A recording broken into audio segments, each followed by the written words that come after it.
Just call me Daniel. Yeah, knowing me is okay.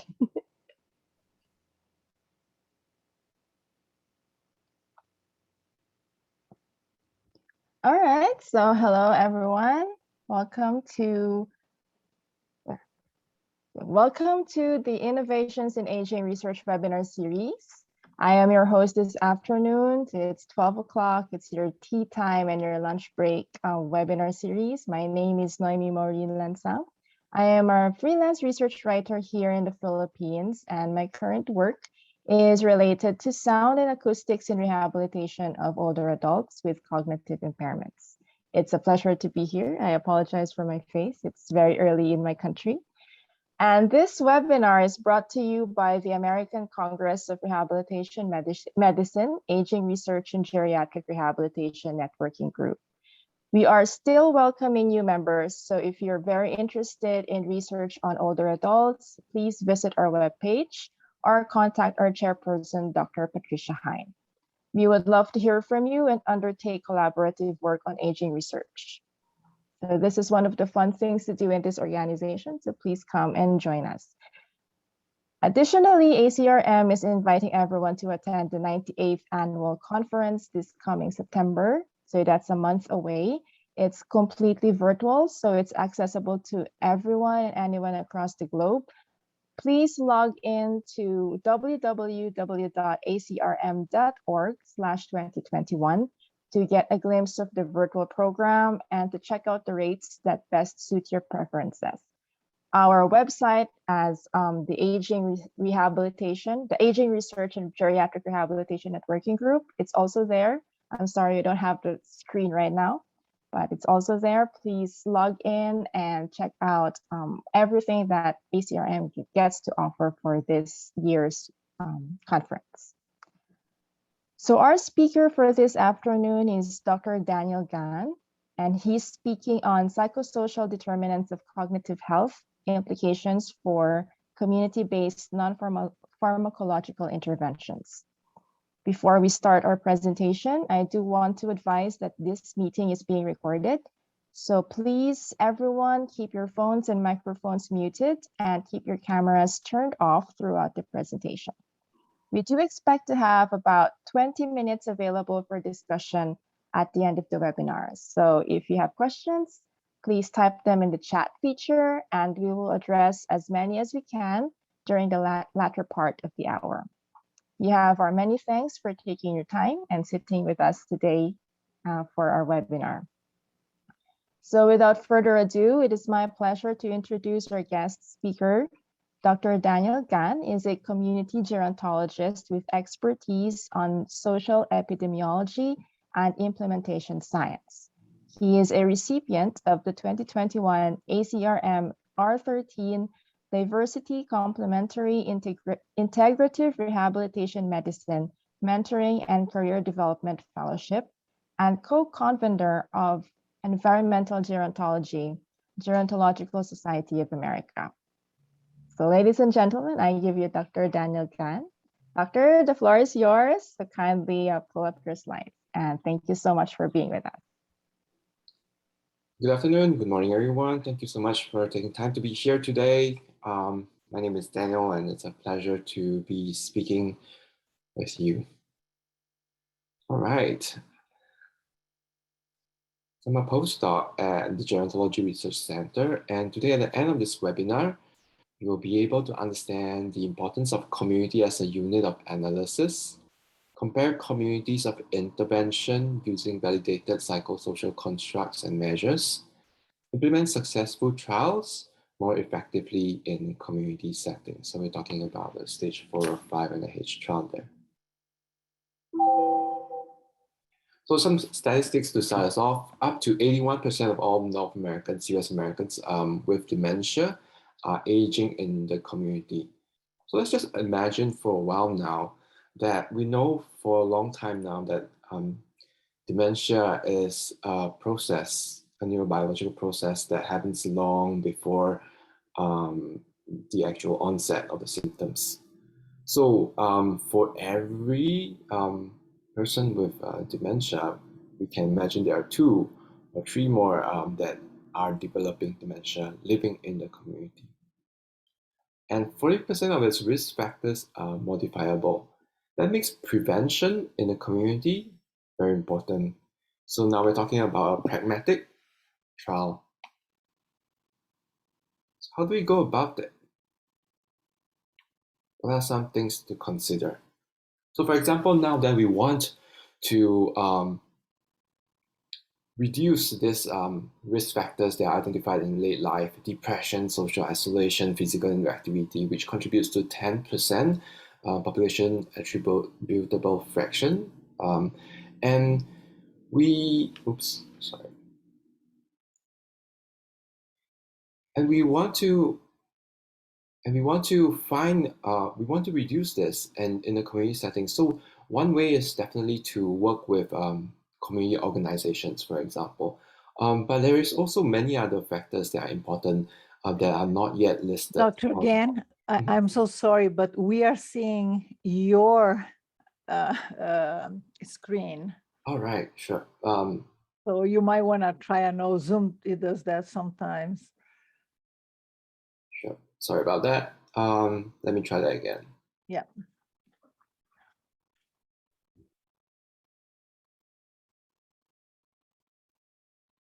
Nope.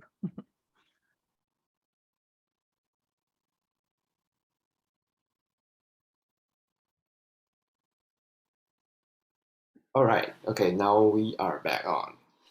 The only thing, we still see your the slides on the side, and then so it's not on presentation mode.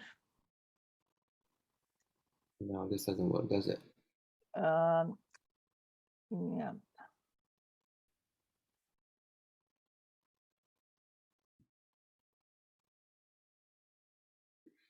I think it's okay. We will just proceed with the presentation mode. It seems like that's a setting I should have looked into earlier. Sorry about that. That's okay. So, yeah, so now we're back on. So we will want to work with community organizations, for example, to change these risk factors in the community, or maybe even just to bring our own physical activity promotion program into the community. And when we do that, typically we want to work with more than one communities, just because first of all, we want that size for the pragmatic RCT, for the power to be sufficient. And at the same time, we also want to be able to make sure that our the science, what we're learning from our implementation, is applicable across communities.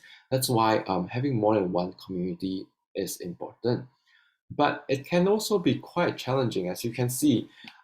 These are factors that have become important that are not yet already identified in Livingston's very important diagram here. So on July 26th, just in the last AAIC conference, Dr. Amy Kine, geriatrician, gave an opening plenary on a very compelling one, showing how neighborhood disadvantage affects brain structure.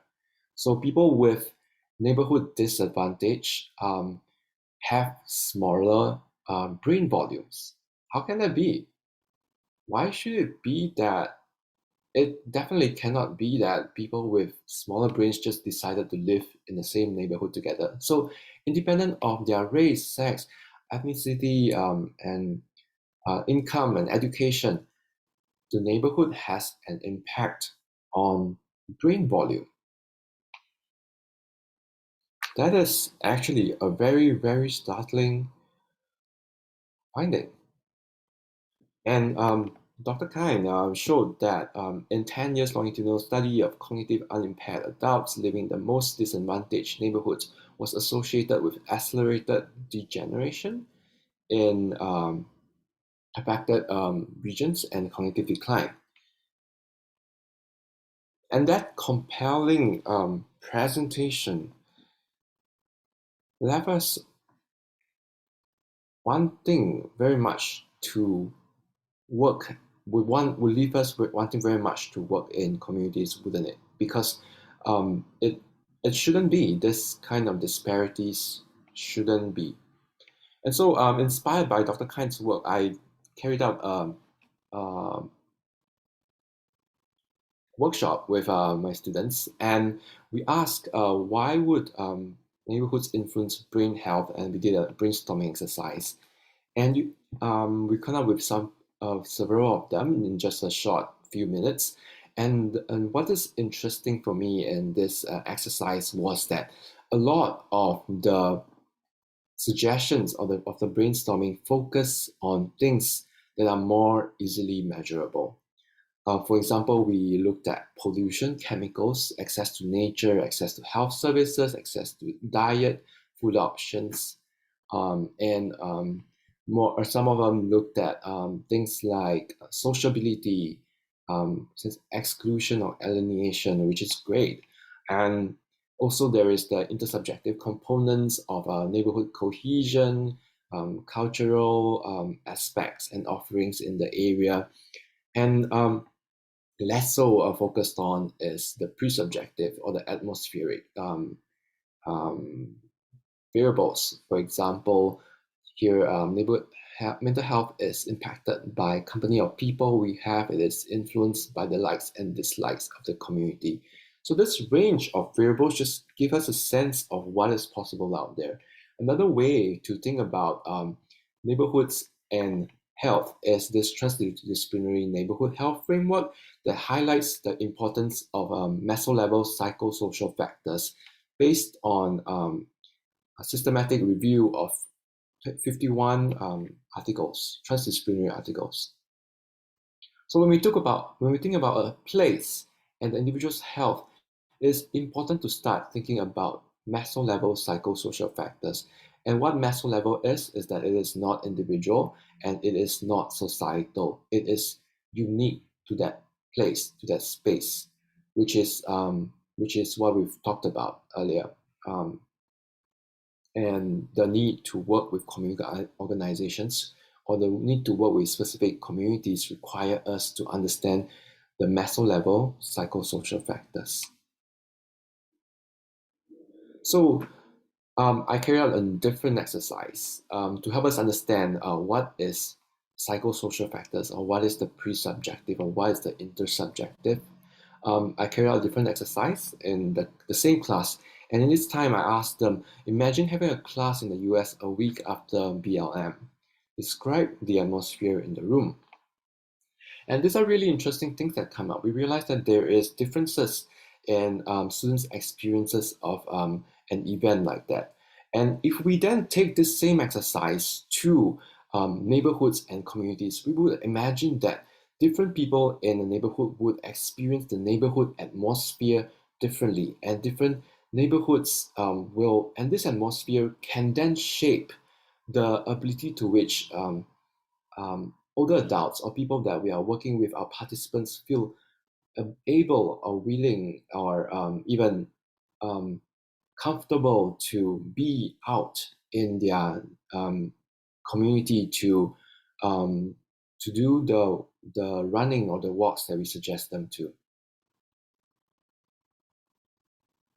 So it is important then that we come to think what works for whom, under what circumstances, and why.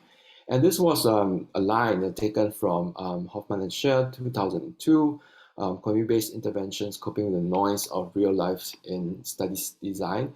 And this is an excellent paper that I would encourage you to read. So basically, Hoffman and Scher were talking about implementation science before it was even popular, before it was even a phrase that they used in their paper. And this is exactly what implementation science is about. What works for whom, under what circumstances, and why, and what barriers are there. So they give these examples. If clinicians are carrying out study in very different clinical settings with an array of insurers, then the nature of organizational culture and climate becomes important. If we're talking about what's possibly the intervention being sensitive to the emotional styles of clinician and patient, then we will want to be able to measure and control for this. If ethnography or qualitative work shows that there are very different social support networks available for the people in our study, then investigators might want to assess the functioning of these networks.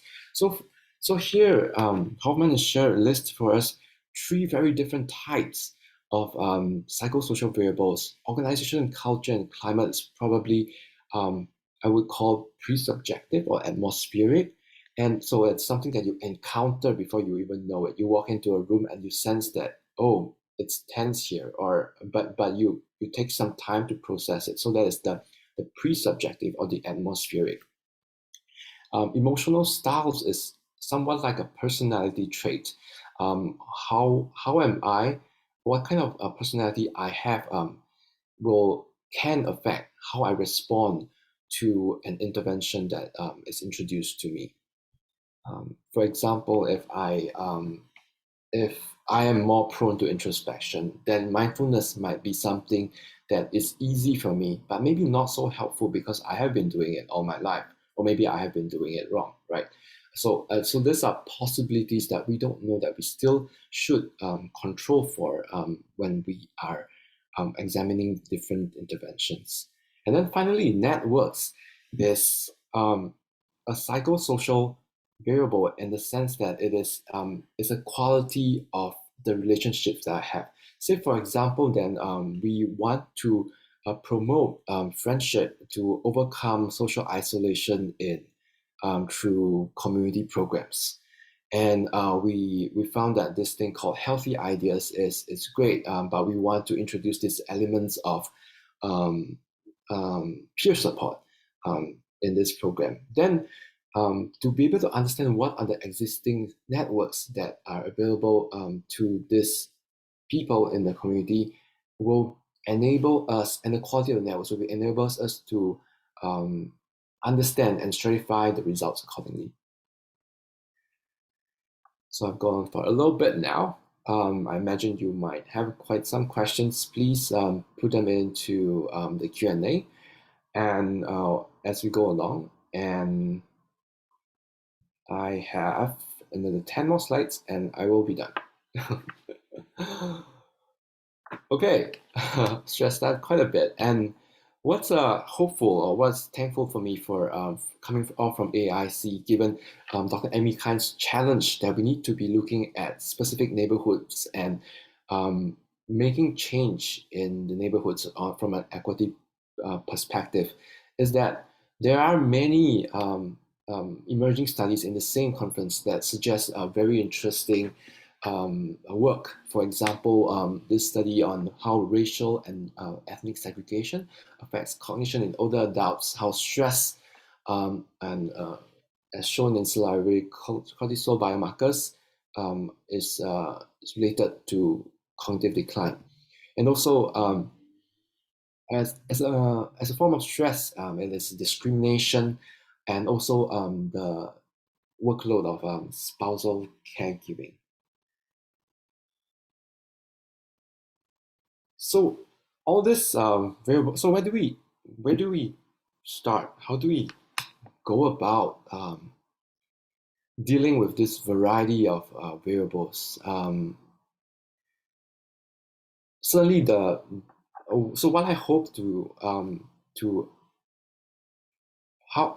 what I hope to bring us to today is to a place where we feel more comfortable with these psychosocial variables. And I'm going to introduce to you some of my own work in this area. So for one, this study on neighborhood atmosphere modifies eudaimonic impact of cohesion and friendship among older adults has been published in Social Science and Medicine quite recently. And in this multi-level mixed method study, what I did was to show that neighborhood atmosphere is actually accessible or measurable. And in this study, I worked with 8 neighborhoods closely, and through focus groups, I find that they have different characteristics. And if I am to then introduce interventions into these neighborhoods, I must be aware of their different contexts. For example, some of them has a really good neighborhood atmosphere or cognition this one's actually, no, this one's, yes, as compared to the half below below this line. And different ones of them that would have would require different approaches. But we can still conduct a pragmatic trial by keeping the tailoring component to a suitable degree and measuring neighborhood cohesion, which will allow us to characterize these neighborhoods. So this is another publication showing 16 items that can be used to measure neighborhood cohesion. And neighborhood atmosphere is measurable with this, or accessible with this table here. And here is another measure of personality trait, which I'm proposing that we use. It is a 20 item of on at homeness, which is the degree to which our participants feel comfortable in their neighborhood or their home. And it has been shown to be important based on qualitative reviews. I will come back to this more later, and I think there should be sufficient questions swimming in your head right now. And what we can do with all these variables is we can do multi-level modeling and then tailor the interventions accordingly.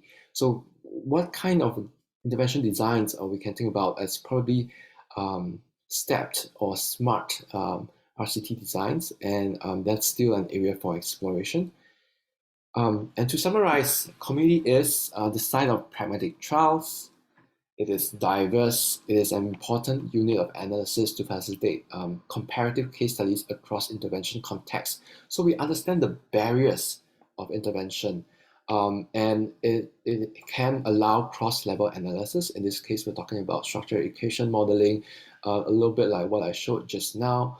Of course, there are very many models, and this is we can talk about the modeling options more. And also the neighborhood or the community is an important consideration for more robust pragmatic trial design and for greater impact. And here we talk about the importance of measuring or assessing neighborhood atmosphere and neighborhood cohesion, in addition to personality trait like at homeness. So my recommendation is that we engage community organizations if we want this impact on the ground, and assess neighborhood atmosphere. Number two, so step one, engage. Step two, deploy survey to measure cohesion at homeness, and this can be in the form of a simple Google survey or whatever, Qualtrics or whatever platform you would use, and or a paper and pen survey with a Likert scale option, to what extent you agree, to what extent you disagree, on 1, 2, 3, 4, 5. And it can be administered and answered by the participants themselves, assuming they are literate. And then conduct the interventions that you have already planned on, for example, on physical activity, social isolation or depression, and control for at-homeness. After that, so at-homeness is a individual trait that we control for when we analyze the findings.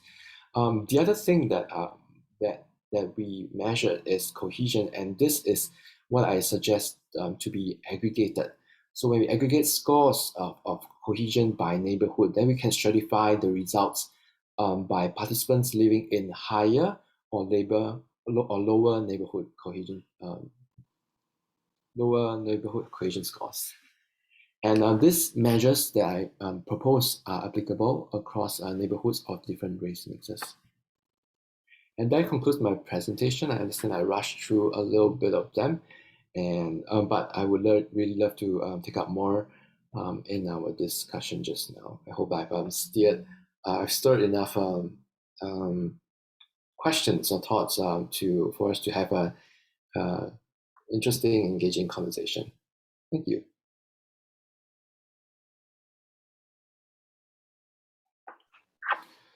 All right, so thank you so much for that talk, and very informative, Dr. Gan. So if there are any questions, please chat them or put them in the chat box, and we'll start our conversations and discussion. So we have a message. Can you speak to how the variable of perceived control or locus of control can be an additional variable of consideration along with community? Yeah, for sure. So there are very many variables out there that are worthy of consideration. And so if then you choose to study something like a perceived control, which I understand to be a personality trait, like how much sense of control do I feel over my my day or my life, and that would be something that I would control for at an individual level, and that is an excellent variable, because I understand it's related to stress. Stress has been understood from qualitative research as lack of control, and so that's an excellent variable that you have there, Rinku. I hope I answered your question. Please feel free to follow up. All right. We have another message. Oh, okay. She said, yeah, the one who asked question said thank you. So I think you answered the question, Dr. Gan. Are there any other questions from our audience? Right. So depending on different kind of interventions, you will also want to include other variables. So in this case, the question asked is, how about neighborhood parks and distance from parks? And yes, this can be measured. How you would then measure it would be, for example, for example, you can collect the address of the participant, and this can be geocoded, such that we can bring in GIS analysis and use a spatial modeling to generate for each participant their distance to the top 3 nearest parks, for example. And this can be controlled in alongside your individual variable. If you do not have individual level attribute, but for example, maybe your study limits you such that you cannot collect data of that granularity, but you have information on the level of which neighborhood they're in, and you know which neighborhoods, you can pinpoint on the map which neighborhoods these are. Then you can generate a different kind of measure of greenness or park availability through a buffer option. So you have the outline of the neighborhood, and then you do a buffer, say a 400 meter or 100 meter, 400 meter or 1,200 meter or 800 meters away from the boundaries of the park. And so then you have a number to characterize the availability of park or green areas in the neighborhood. And this can be controlled for alongside other variables and at the meso level. So you can do this at the organizational level, which is different from the individual level. Let me bring back my slide just to show you what I'm talking about. So yeah, for that kind of measure, you can aggregate the scores by neighborhood. So you can aggregate the greenery score by neighborhood, assuming it is a neighborhood level variable, or you can do that at the individual level, assuming it is an individual variable that you're talking about. I hope that answers your question.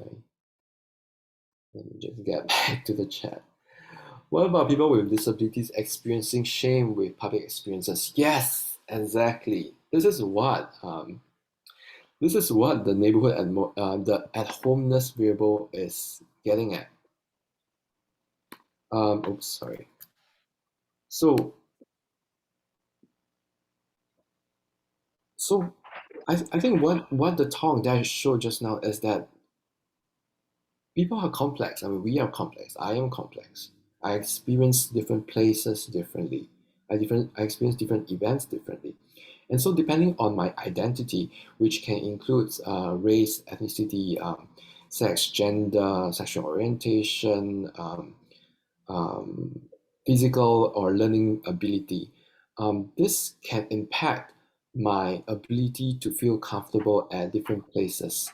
And these are not just physical variables, but they are also social variables. They are also psychosocial variables. Psychosocial doesn't mean that they are not real, but that it is subjective for different persons. And um, so one thing you can control for is definitely control for um, at homeness, I would suggest, or a neighborhood cohesion at the individual level. Neighborhood cohesion can be aggregated, but it can also be controlled for at the individual level. And but more importantly, I would encourage you to engage people living with these conditions. In this case, in the case of this question, people with disability, and ask them what they think about your research question, your study up front, and what your plans are. And many of them can be very helpful to tell you, this is what we think of it, and this is one important thing to us that is not included that you might want to include. So that's something to consider. Thank you for that very excellent question, Mark. How can you be successful in retaining and maintaining community activity adherence and participation at the desirable behavioral outcomes, such as engaging with parks and green space as a lifetime activity? Right. So usually participants respond well at the beginning of a trial, but I'm not adhering to activities. That is actually an interesting question in itself. Why do our participants drop out? So if we design our study then to include both qualitative and quantitative measures, so we don't just look at before and after and maybe the midpoint, but we at the point of dropout, at the point of exit, or at different points along the study, we welcome them to come and speak with us and discuss with us their barriers and challenges that they face. Then that would help us understand the entire intervention from their perspective. And that is important because when we talk about a pragmatic trial, there is no researcher holding on to the participants saying, oh, you signed this document, so now you must really do it. But anyway, regardless of whatever documents they sign or don't sign, participants always have the choice of um, of um, of dropping out because that is their right as as a research participant. And it is important that we consider that um, and study that to to find out what were the reasons for their dropping out. So maybe we can come up with more effective or creative um, activities that really meet their needs. And if it really meets their needs, I believe then there's a greater chance that they can stay on in the project. Sorry, that was kind of a roundabout answer, but it's an excellent question that we can definitely discuss more.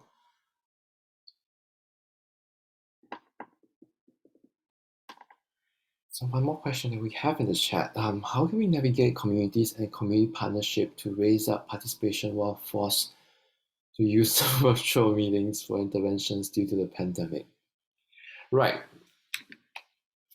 You'll be surprised how many community organizations out there are doing really interesting work online. So if we have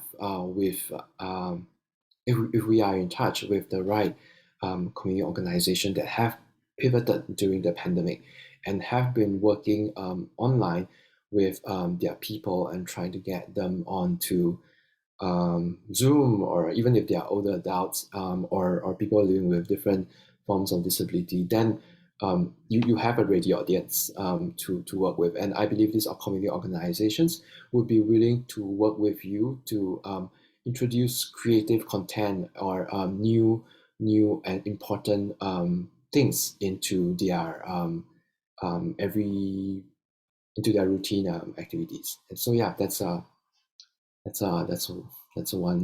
one way there. Yeah, I look forward to what other people in the room suggest about that.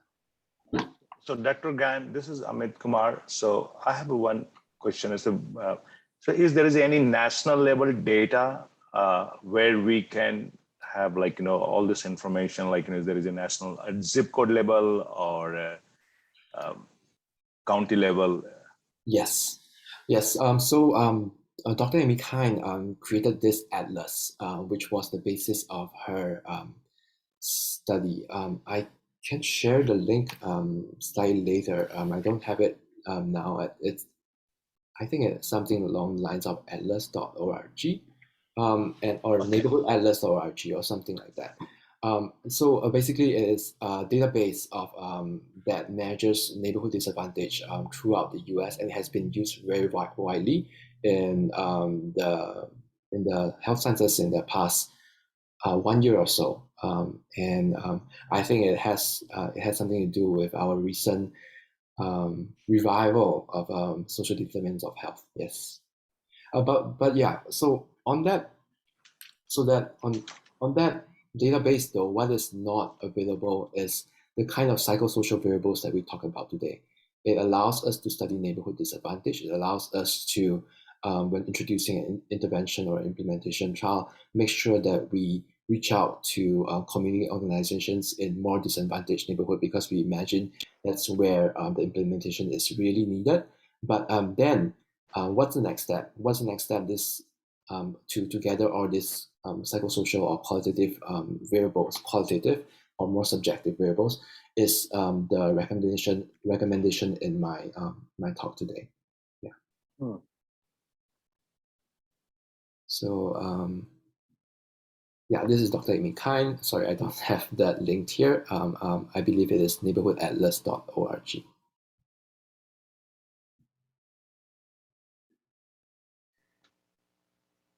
Yeah, recently there, we have used a area deprivation index from University of Wisconsin, developed by, they have all that. Exactly, that's the one. Yes, so this is the University of Wisconsin, I believe, and they do the area deprivation index. Okay. Mm-hmm. Yeah, and but what I'm suggesting in this presentation is let's go one step further, because if a neighborhood is disadvantaged, it doesn't mean that everybody experiences the same neighborhood the same way, right? So let's measure at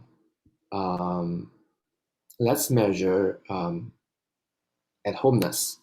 So we know how everybody feel in their neighborhood, and let's measure cohesion, and let's aggregate this cohesion such that we can distinguish disadvantaged neighborhood that are more cohesive from those that are less cohesive. So if you have a psychosocial intervention, for example, you want to promote neighborhood friendship. If it is a less cohesive neighborhood, I imagine you will need a stronger dose or stronger or more resilient design such that it will not be affected simply due to the difficulty of feeling unsafe on the street or having experienced that my neighborhoods are not so helpful. So if my neighborhoods are helpful versus my neighborhoods are not helpful, it will have a very different impact on the intervention. So that's the point of this presentation. So let's measure cohesion and let's measure at homeness on top of ADI.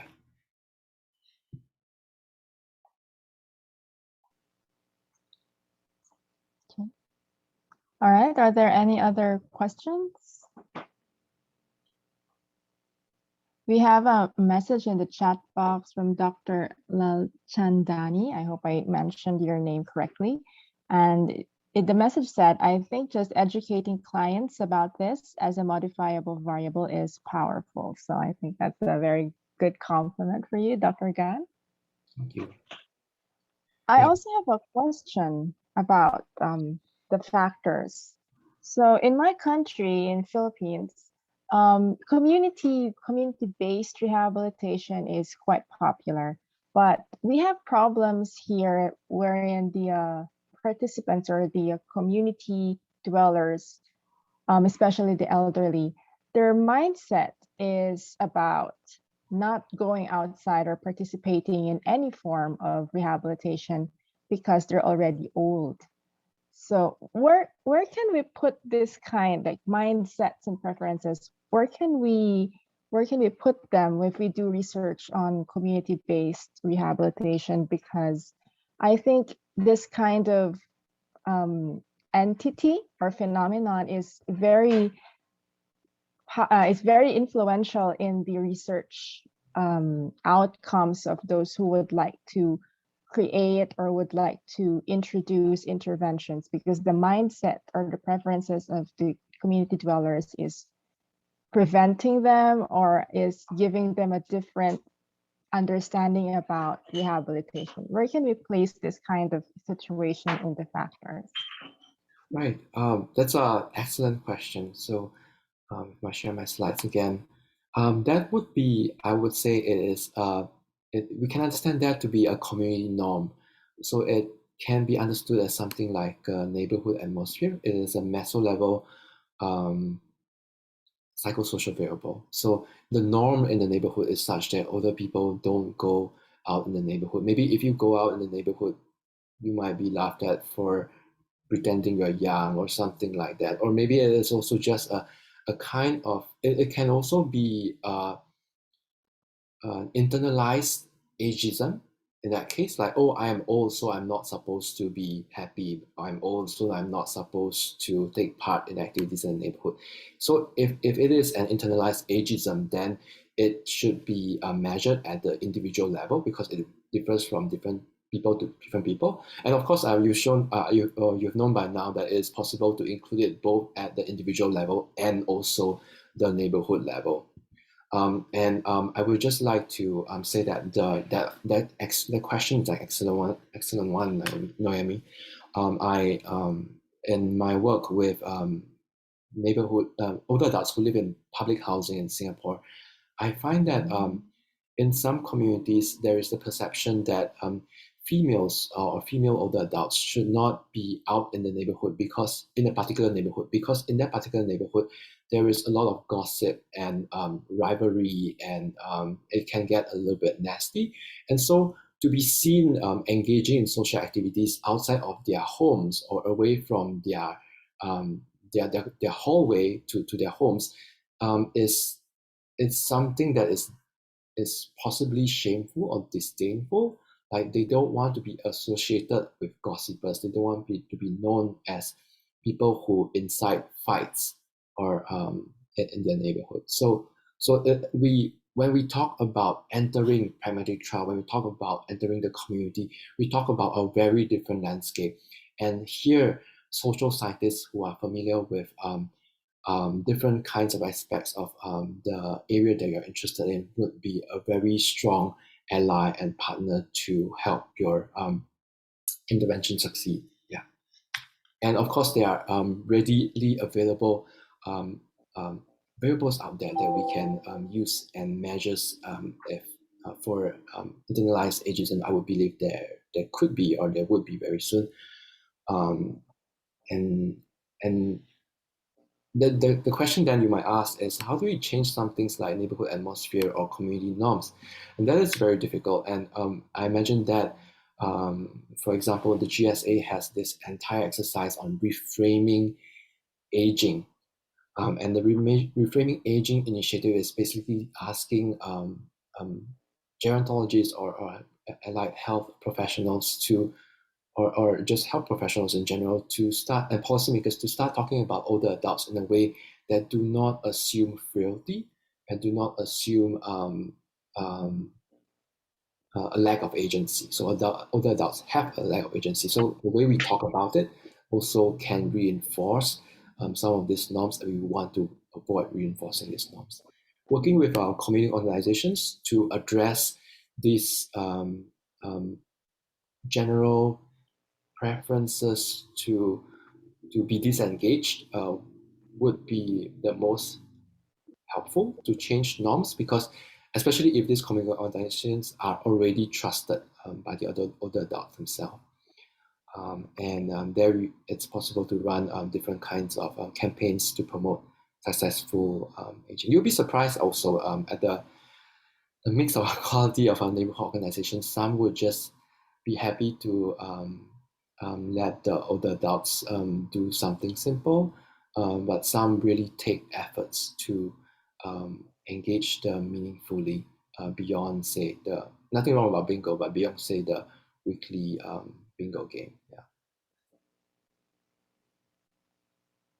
Okay, so just to follow up with what you mentioned about norms, would you suggest or recommend that for example, for like in my community, in our country, to always do preliminary surveys before we actually engage into a research intervention, or will that affect the research itself? Because in my experience before with my thesis, I failed to do a needs survey or a preference survey, and I ended up with very few participants for my community research. So I was thinking, does it affect if we do a needs survey before we actually do the intervention? Because if we do a needs survey or a preference survey, wouldn't it be showing bias already on your collection of data? What are your thoughts about this kind of situation? Right. So if we engage so I understand the question to mean if we engage our older adults or participants before the actual intervention, would that affect the study? Yes. If we ask them beforehand what would they prefer in a survey, and then we give them an idea already, and then afterwards we do the intervention itself, will it be considered like using them as bias, or will there be already an idea or a bias for them? Will it affect the research itself if we do a needs survey or a preference survey before we engage in community research or intervention? Yeah, that's an excellent question. I would say the answer depends on the answer depends on the stage of the intervention that you are introducing. So if this is a stage 1 or stage 2 or stage 3 kind of clinical trial, then I imagine you would want more fidelity, and you would want less um, um, introduction of bias from the real world. But then if you're talking about a pragmatic trial, one that you are taking something that is already shown to be effective or efficacious, or the efficacy is already proven, and you want to know the effectiveness in community settings, then that engagement is not a detriment, and in fact it's a strength, because then you would be able to introduce what is most relevant to the specific person or the specific neighborhood. The pre-engagement, the purpose of the pre-engagement needs to be clarified, and assuming there is then no requirement for your participants to go into the intervention cold, then it is okay, I would say, and it is encouraged even to do the pre-assessment or the pre-engagement. The lengthier the pre-engagement is, the more inputs we get from them, the more likely that it is something that it is actually what the participants need. I hope that answered your question, Naomi. Yes, it did. Actually, it's very helpful, because in my country, the older adults have a mentality of just staying at home and not engaging in any community research or in any community intervention. So it's really a very helpful one. I can share that here. Okay. I think we have another message. All right. So one last question that came in that I think I would take today before we break for the day is, can you talk about some apps out there that can promote neighborhood cohesion or cohesiveness? Wow. I don't think anybody has created an app to promote neighborhood cohesion yet. Yeah, not an app, definitely. That But will a that pro- will that will be the grant, R01 grant to propose. right. but yeah. So yeah, we can talk more about this, but I would say we have readily information to take and run. So if anybody want to create an R1 grant based on the things that are presented in this presentation, please feel free to reach out and I will give you all the materials. I'm not sure I have the brain space to be able to to do the R1 grant with you, but yes, please go for it. Okay, one final question. Can having older or elder researcher partners doing actual outreach recruitment delivery improve elder participation? Yes. So we're talking about indigenous elders here. Yes, I believe. Yes.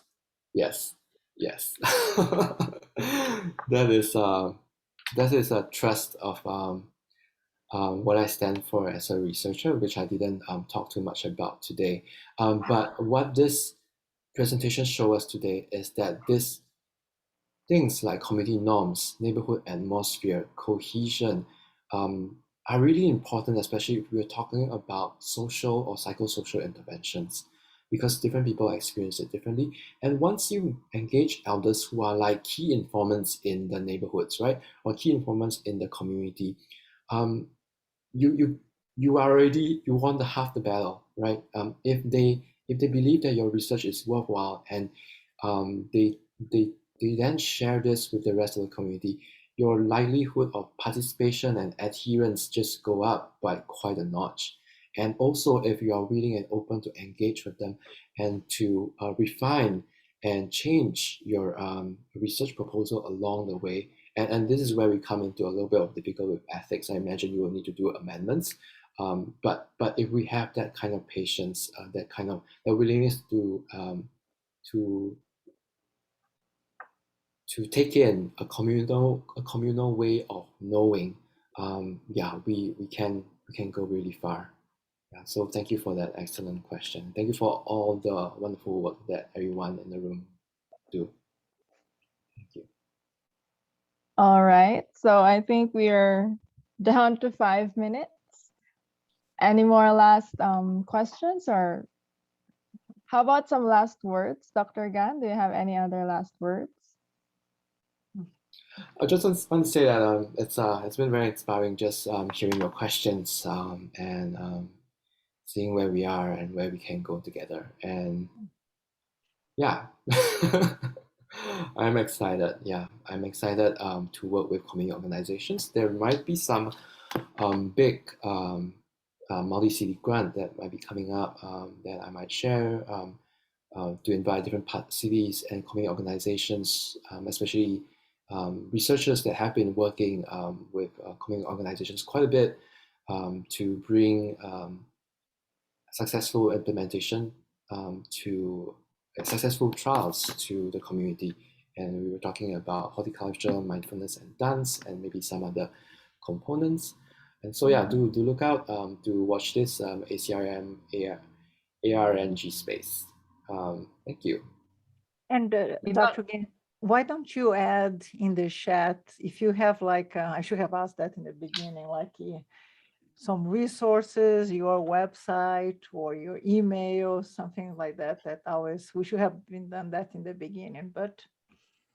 Right, so you can visit, you can reach me at Daniel _GRY, that's my Twitter, or you can also email me at drgan@sfu.ca, drgan@sfu.ca, or you can check out my blog. It needs to be updated, but here it is, https blog.nus.edu.sg, that's my alma mater.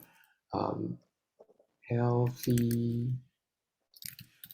aging in place. Aging spelled with an E. So there it is. Yes, please feel free to reach out. I'll be very happy to just touch base and chat and see how I may be of help. Thank you so much for your time today.